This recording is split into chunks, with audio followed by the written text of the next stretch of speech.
Assalamu alaikum wa rahmatullah. Dear HEC learners and viewers, how are you? I hope you are well. Alhamdulillah, I am also well. আজকে আমি তোমাদের একটি গুরুত্বপূর্ণ প্রশ্ন দিয়ে ক্লাসটি শুরু করতে চাই। তা হলো, কমপ্লিট সেন্টেন্সে আমরা 5-এ 5 পেতে চাই। এর জন্য আমাদের কি করণীয়, কি দেখা দরকার, কি শিখতে হবে? হ্যাঁ, এর জন্য তোমাদেরকে অবশ্যই টেন্সটি খুব ভালো করে জানতে হবে। দ্বিতীয়ত 20 থেকে 25টি most important complete sentence rules তোমাদেরকে আয়ত্তে আনতে হবে। এই দুটি বিষয় যদি ভালো করে তোমরা রপ্ত করতে পারো, ইনশাআল্লাহ you can carry good marks, no doubt. চলো তাহলে শুরু করি। Complete the sentences using suitable clauses আর ফ্রেজেস, অর্থাৎ উপযুক্ত ক্লজ এবং ফ্রেজ দিয়ে অথবা ফ্রেজ দিয়ে বাক্যগুলো পূরণ করতে হবে।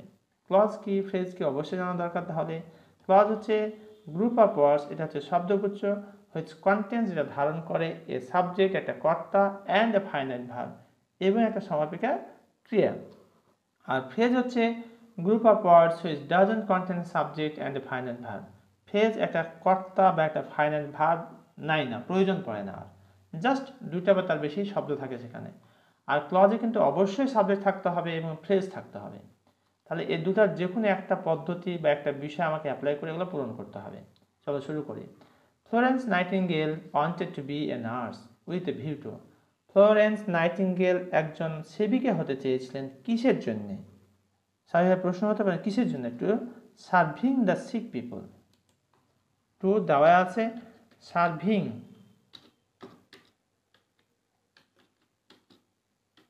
The sick people.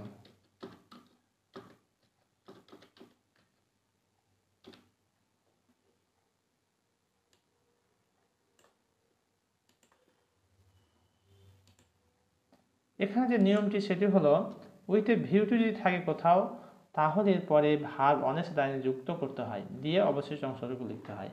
তাহলে ফ্লোরেন্স নাইটিঙ্গেল নার্স হতে চেয়েছিলেন with a view to serving the sick people, অসুস্থ মানুষের সেবা দেওয়ার জন্য।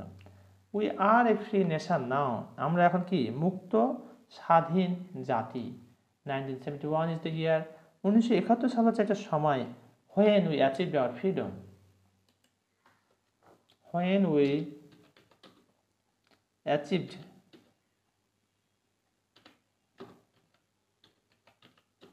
achieved our freedom অথবা ইন্ডিপেন্ডেন্স, যে কোনো জায়গায় বসাতে পারো।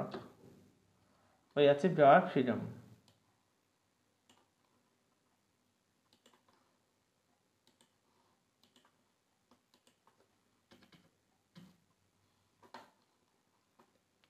I don't have enough money, আমার পর্যাপ্ত টাকা নাই, আমার পর্যাপ্ত টাকা নাই। Had I been a rich man, যদি আমি একটা ধনী মানুষ হতে পারতাম তাহলে আমি কি করতাম?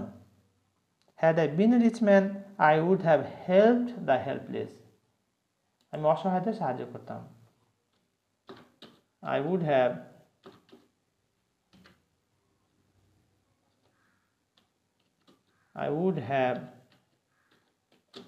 helped the helpless।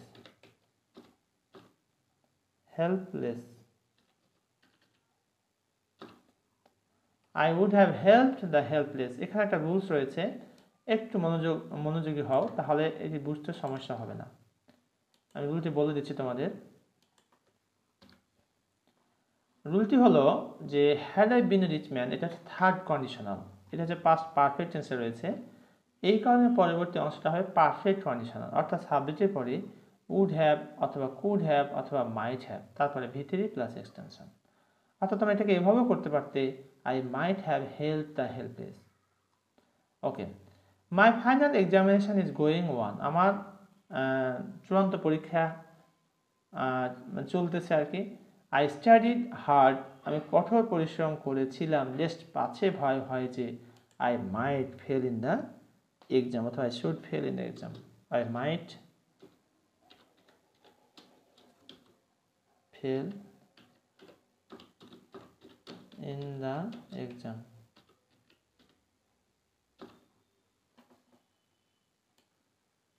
এখানে একটা গুরুত্বপূর্ণ রুলস রয়েছে, এটা লেস্টের, খেয়াল করো। লেস্টের পরে সাবজেক্ট থাকে, সাবজেক্টের পরে শুড অথবা মাইট, এরপরে ভি ওয়ান। তো যেহেতু এখানে সাবজেক্ট তারা বসিয়ে রেখেছে, অর্থাৎ বাকি অংশটা বসাতে হবে, অর্থাৎ শুড অথবা মাইট বসাতে হবে। এখানে যদি মাইটের সাথে শুড বসাও তাতেও বাক্যটি কিন্তু কারেক্ট। এই নাম্বারটা দেখি, man proposes but god disposes. এটা একটা প্রবাদ বাক্য বলতে পারো। বাট গড মুখস্থ রাখবে, but god disposes.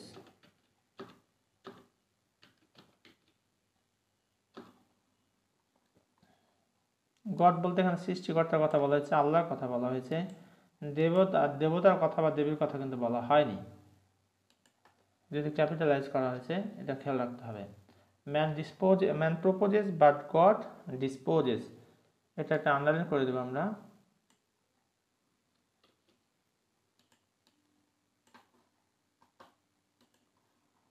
Dear learners, এতক্ষণ পর্যন্ত আমরা ময়মনসিংহ বোর্ড 2022 সালে যে কমপ্লেক্স সেন্টেন্স এসেছিল সেটি নিয়ে মূলত কথা বলেছি। আশা করছি তোমরা ইতিমধ্যে একটা ধারণা পেয়েছো যে কীভাবে করে কমপ্লেক্স সেন্টেন্সটি করতে হয় এবং কোন বিষয়গুলো আমাদের জানা দরকার সেটি সম্পর্কে ধারণা পেয়েছো। এরপরে যদি তোমাদের কোনো জিজ্ঞাসা থাকে কমপ্লেক্স সেন্টেন্স নিয়ে তাহলে কমেন্ট করে জানিয়ে দাও। ইনশাআল্লাহ I will try my best to give your comment reply. Thank you very much for watching this video. আজকের মতো এখানে শেষ করছি। আসসালামু আলাইকুম ওয়া রাহমাতুল্লাহ।